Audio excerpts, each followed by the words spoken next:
When we see our sweet little toddlers being pushed around in the park, their toys snatched in playgroup, we become frustrated. Yes, there are toddler bullies.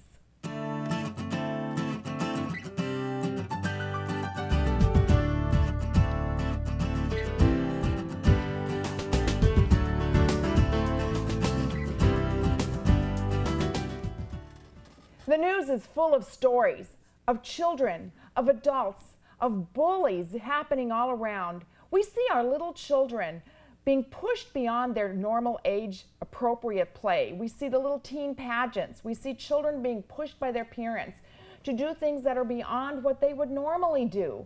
You know, that age from 1 to 3, there's a lot of formation that's happening. Children don't have their skills and talents to communicate with us. They communicate simply. A baby learns early that a cry will bring her mother. A toddler learns that a good fit in the grocery store, screaming, yelling, and kicking, gets him something as well. And there are even children, as little as they are, those tiny little people who learn that they can manipulate you and control you by their behavior. This really is part of the beginning of bullying. And it can be corrected now, while these little people are not terrors yet, and they will never become that playground bully you and I all remember. Today we have a guest with us, Tina. This is Tina Vaca, and Tina is a school counselor. Do you really see kids in school that are bullies? Yes, I do. You do.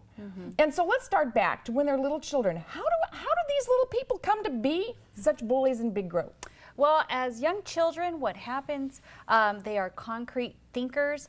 They want something, so they take it. Sure. Okay? They don't want something, and they push it aside. And so on the playground, what you're seeing is this interaction with other kids. They lack the communication skills. And so what needs to happen in that situation is start teaching them some communication skills. You want something, but wait a second, let's use our words instead of using our hands to try to get something that we want. So that's a great time for parents to role model, to show them, for you to negotiate with other parents how play will look and be.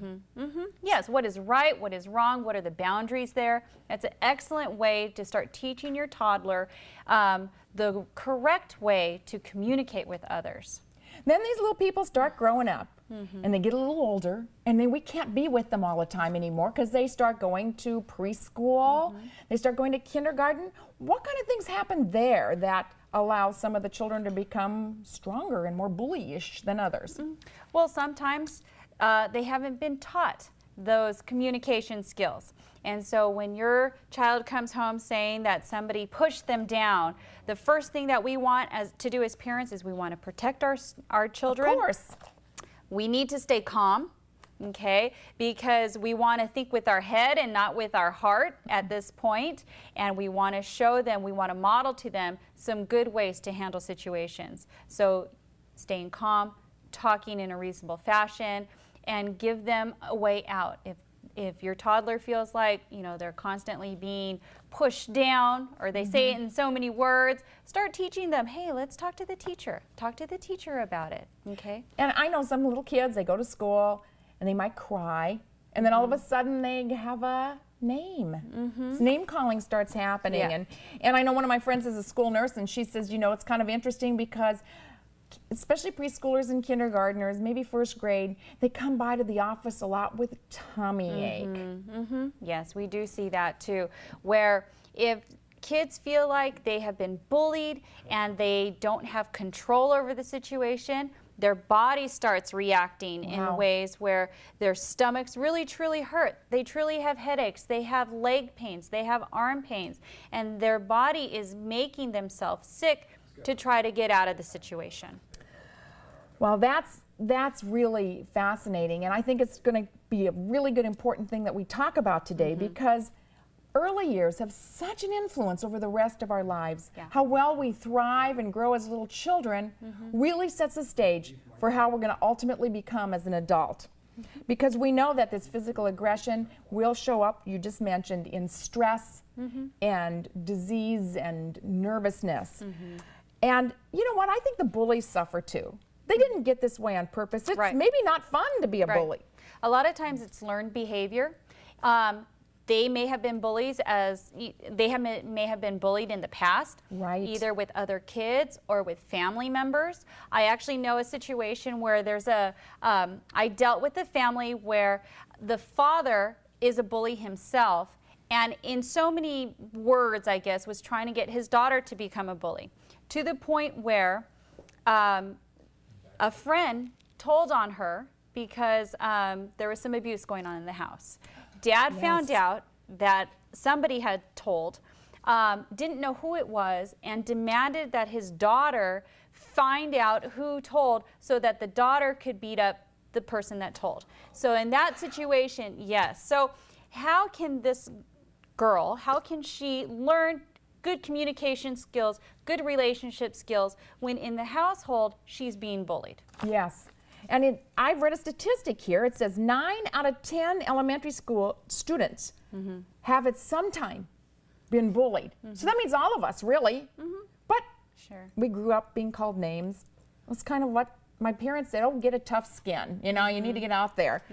But what kind of things make elementary students, besides coming out of the parental background and my dad did this to me, so now I'm going to do it to somebody else. My dad told me I need to be tough, or my mom, you know, go out there and scrap it out and beat it up. What are some other reasons that children, is there difference between boys and girls getting It may bullied? be. Sure, it could be different actions. With girls, it might be a lot of name calling, a lot of gossip, a lot of storytelling as bullies, that type of thing. Yeah, they are. Well, I have 2 of those girls, and they really were much more manipulative in a sense, kind of more secretive and hidey and kind of like twist the knife, I guess I like to call it.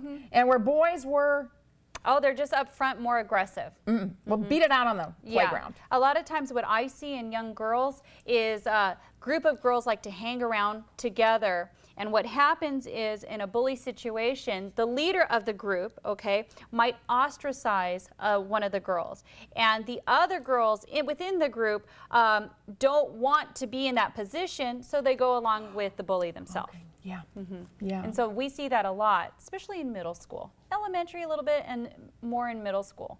Yeah, I think as they come up, and even probably more nowadays, there's just such an emphasis on who has what and who doesn't have what.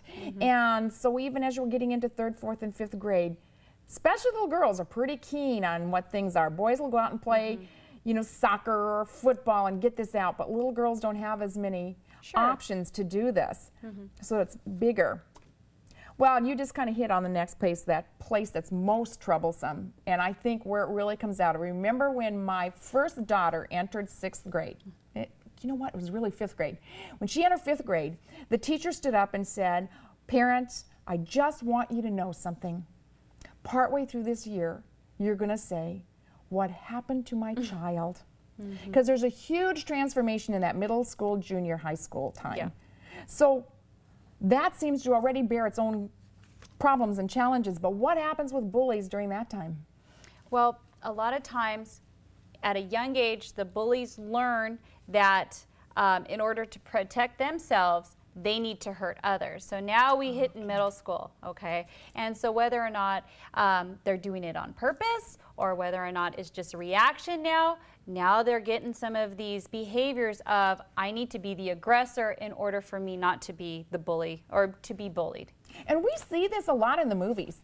You watch the teen movies, there's a lot of that stuff going on, which is very frightening in a way. As a parent, you're sitting there going, oh my goodness.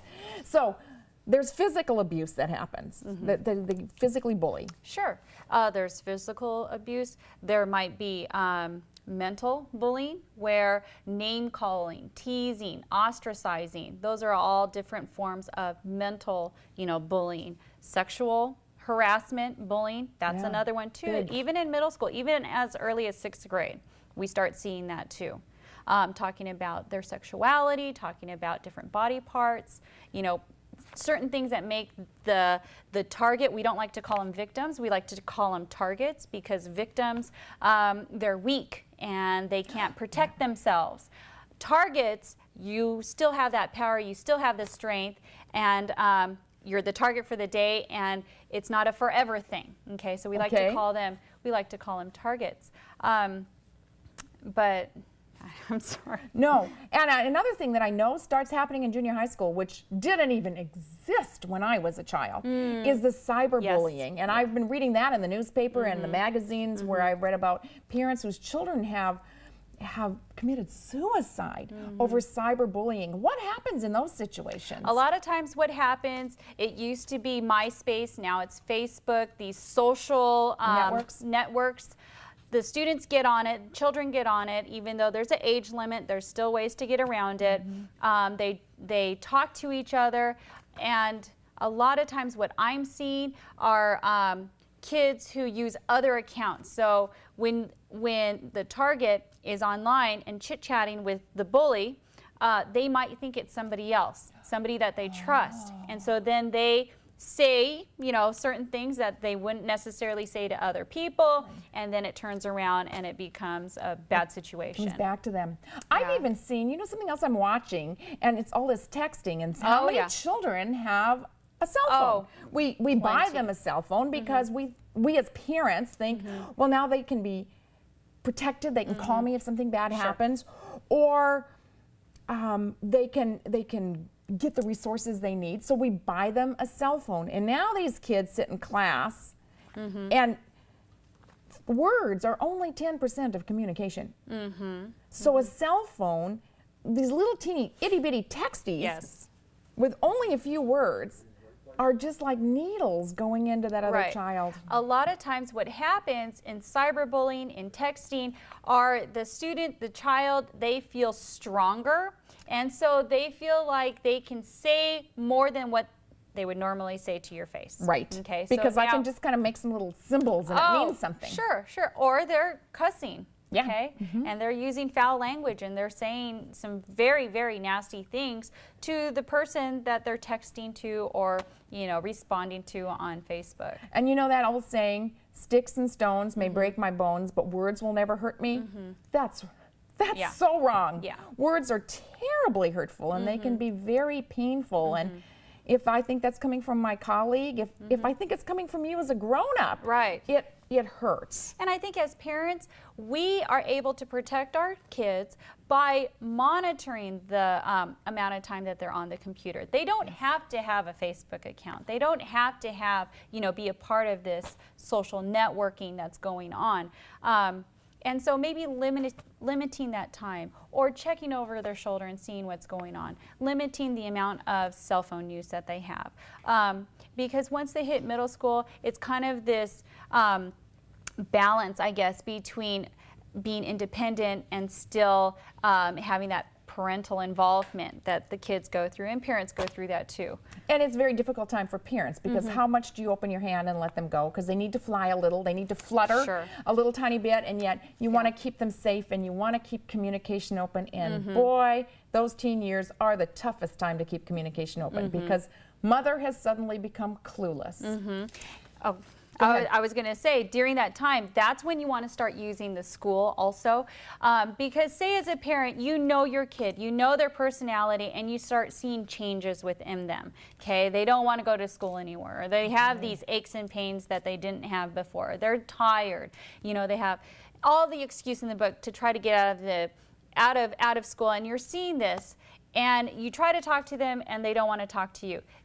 Call the school. Let the school know what's going on. I've had that several times from parents. Hey, can you just call my kid in, see what's going on? Don't let them know that I called you. Yeah. Yes. Yeah, exactly. And so I'll call the student in, and I'll find out that, oh, wait a second, this is going on in PE, or this is going on, you know, at lunchtime. So having that communication with the school, if there's not a counselor available at the school, talk to the principal, or talk to a very trusted teacher, okay? And have that third party come and start talking with your kid, especially in middle school. If it's hard for parents to communicate with the kid, school can help. Really help. Well, you know, I know that both the bullies and the targets suffer high levels of depression and other mental health problems throughout their life. And our children often don't tell us everything. You've just been mentioning that. We see them withdraw. They don't have their friends over. Their behavior starts changing.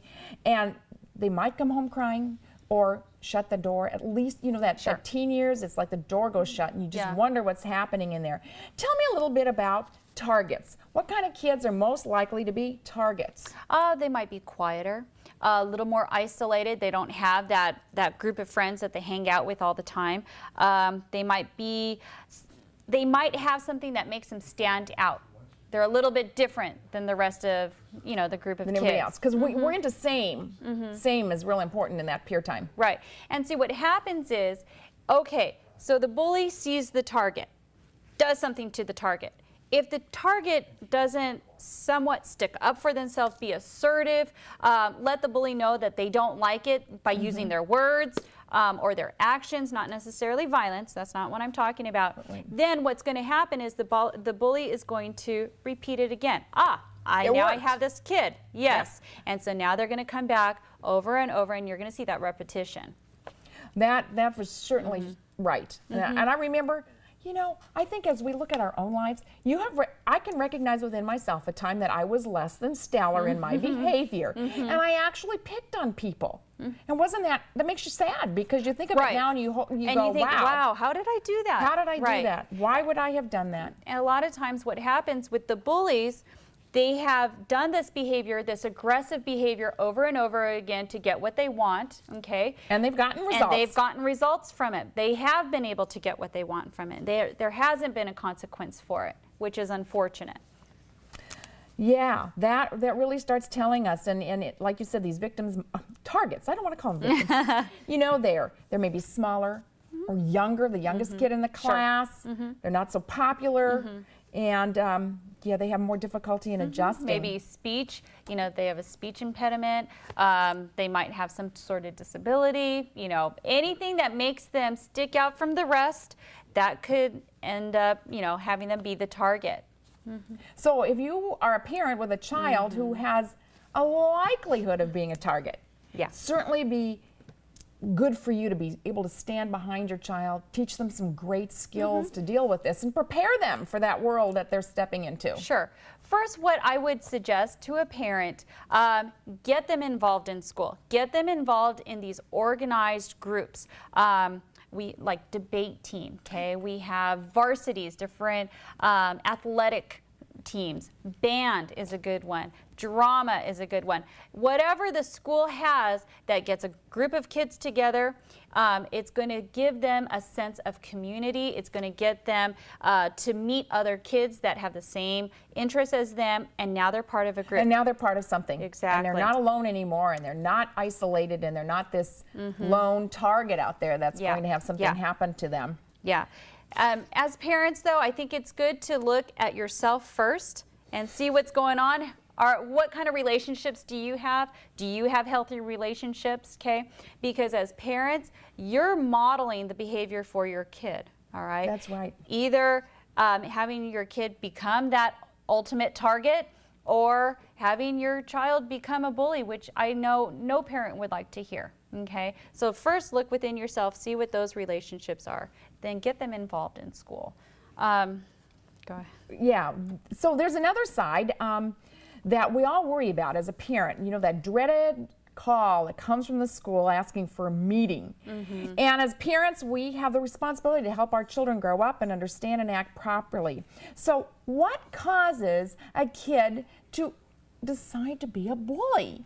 I think a lot of times they don't realize it. Okay, they don't understand that the actions that they're doing is getting them to have the title as bullies. I think some do, but I think a lot of them don't realize it. It really is kind of innocent, because we're just laughing at somebody else. Sure. I mean, how can laughing hurt another child? Exactly. And there's been several cases where there was a student, a 6th grader, who was being bullied by an 8th grader. They share the same PE locker rooms. To change out for PE. Their lockers were somewhat close to each other. The 8th grader is actually a pretty good student, honor roll student, but it got to the point where the teasing became a bully situation for the 6th grader. It was what the 6th grader perceived. Okay. That's right. It's all in the eye of the receiver. Right. Exactly, because to him, the 8th grader is a bully. To the 8th grader, no, we're friends. We're just goofing around. Okay, so they're on different pages. Luckily, in that situation, the 6th grader, being the target, asked for help and told somebody about it instead of letting this go on all year long. We pulled in the 8th grader. set him down, told him how serious it was. He was mortified. We called his parents. See, she was mortified. Yes. Purposeful. It wasn't purposeful. And then later he actually apologized to the 6th grader because he didn't, again, it's perception. Okay. He didn't realize that he was being the bully, even though the 6th grader was assertive. You know, the target, they can stick up for themselves. They have power and they can get themselves out of a situation. That's really important. I think another cause of bullying is I don't understand somebody else. I don't understand somebody who might have a disability, ADHD, or look funny, or not be like me. You know, whatever my perception is. So how do you teach your child to be a little more empathetic? A lot of communication. You want to talk to them and point things out. Every moment is a teachable moment, and when you see somebody that's different, start talking to them about it. Help them understand why they might be different. Help them, teach them compassion, okay? And I think we kind of lack that, but again, I think that falls back to the parents too with that communication, modeling it, you know? You're not at home really think about what you're laughing at and what you're making fun of and what you're talking about, because your child is going to see that too, and they're going to mimic that at school.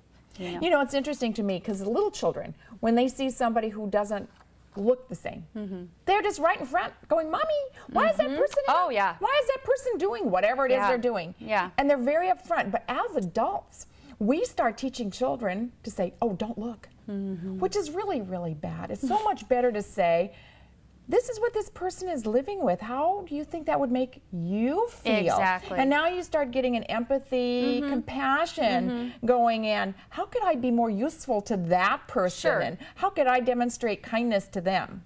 Exactly. Showing it from the other person's perspective, because I think we're so focused on what we want, you know, we forget about what others might want. So having that perspective taught to your kids is a really useful tool as they get older. Yeah, I think you're actually right. So I have some questions and Okay. I've got some posters here. And my question is, as a parent, a grandparent, a community citizen, and you already are from the school, what's my responsibility? What can I do? I actually have been in places where I've seen bullying happening, but they're not my kids. I don't know their parents. I'm probably in a store. I mean, what should I do? And then there you see it happen and you're going, well, I probably should do something, but then instead we don't know what it is. We see something and it's go about our merry way. Right. We see something and it's wrong. It's hard for us to name it. So here, let me hold that up for you. Okay. So recognizing bullies, this is especially, you know, good for kids. What is bullying? Unfair, one-sided, okay? In other words, it's not between friends. It's between somebody that may have more power than you do. So it's an unfair power situation. gradient. Yes. I'll get into that a little bit more. It happens when it's repetitious, keeps hurting, frightening, threatening somebody, leaving somebody out on purpose, like ostracizing, okay? So that's kind of what the scope of it is. You recognize it. Is it unfair? This is what you want to ask. Is it unfair? Is it one-sided? Is someone using power in a hurtful way? Absolutely. How does it feel? Does it make you feel bad inside? Okay, because sometimes kids don't realize that they're the target. They just don't want to go to school anymore. And it's hard to put into words why. Okay, so these are good questions to ask your kid. And if you're still not sure, ask an adult. Like if a kid just hates PE, you know, talk to the PE coach. Figure out what's going on. Yeah, using power though, with a lot of times, say somebody has an iPod, okay, they bring it to school. It's a really cool thing. You're not supposed to have it there, but they have it. So now they have the power because they're the only ones that have it, and saying, well, I'm sorry, you can't play Angry Birds or whatever it is, okay? That's using power and being a bully. All right. Okay, the next one, bystander. This is kind of a new concept. Not everybody is a bully and a target. A lot of people, the majority of people are bystanders. They're seeing this going on. They don't necessarily like it, okay? So you want to be part of the solution by report bullying to an adult, especially for kids. Especially in your school, let's make it safe that they can go to the counselor, the principal, the teacher, their coach, somebody they trust. Exactly. We have over 1,000 students in our school, so having somebody report to us what's going on. In the case of the boy in the locker room, it was actually his friend that reported it to us. So report. Okay, so he reported it. Next one, refuse to let others be bullied. That's right. So his friend did not like what was going on, and told an adult. So you're refusing it. Don't watch bullying. It's up to you. So the bystander has a lot of power that they can use in order to help the victim. Okay. Very good. And groups are better than one. You know. So if you can get a group of friends to stand up against a bully, okay, that bully's going to back down. And I heard there's actually research that says one person that says something to a bully, a bystander that says something to a bully, within 10 seconds, usually that bully backs down. Wow. Because again, they're used to getting what they want, you know, by being aggressive, and they haven't been confronted. They haven't had those consequences. So how am I going to teach my child to be assertive? Okay, this is a great step on how to stop the bullying for you or for your child. Get calm. You want to make sure that you're calm. As parents too, you want to make sure that you're calm. All right. Stand straight and tall. All right. So that you don't look like you're a victim. Okay. You don't look like you're weak. Look at the person straight in the eyes, because now the person knows that you mean business. Okay. Say what you want in a strong, clear, respectful voice. If you get crazy and you're yelling, okay, the bully knows that they got you. The bully has the power. If you stay calm and say, you know what, I don't like it when you do that to me, okay, you still have power within yourself. And then I would put number 5, go tell an adult right away what's going on. Well, this has been such being assertive then is really important. Oh yes, and you can learn that in elementary. I had a little girl, actually is my daughter, who was in the front of the line, and a little boy came up to her and put his arm around her neck and said, you better get out of line. I want to be front of the line, otherwise I'm going to punch you. And she looked at him and said, if you want to punch somebody, punch yourself. And she stayed in line. Good for her. Yes. And then she went and told the teacher. The kid has not bothered her since. Yeah. Because sometimes it's just doing that great boundary and not allowing yourself to be targeted again. Exactly. That's really important, isn't it? Well, I know that as an adult, I don't take well to criticism, blame, humiliation, insults, threat, and gossip. That really bothers me. Our children are even more sensitive. In these early years, it can be a burden that they will carry for their entire lifetime, and it leads to a loss of confidence, a loss of self-esteem. You know, if we allow our children to become bullies, we too are responsible for their actions. We empower them, we give them permission to victimize someone else. We can stop that. Thank you, Tina. You've shared some really important things with us. You know, this is such a problem in society today. Many call it a crisis. Would you come back again sometime and talk to us about the problems that face our young people in high school and on through their college years? Oh, definitely. Thanks again. And next time, another important and interesting topic will be on this, so you all come back here to Kitchen Conversations with Hazel.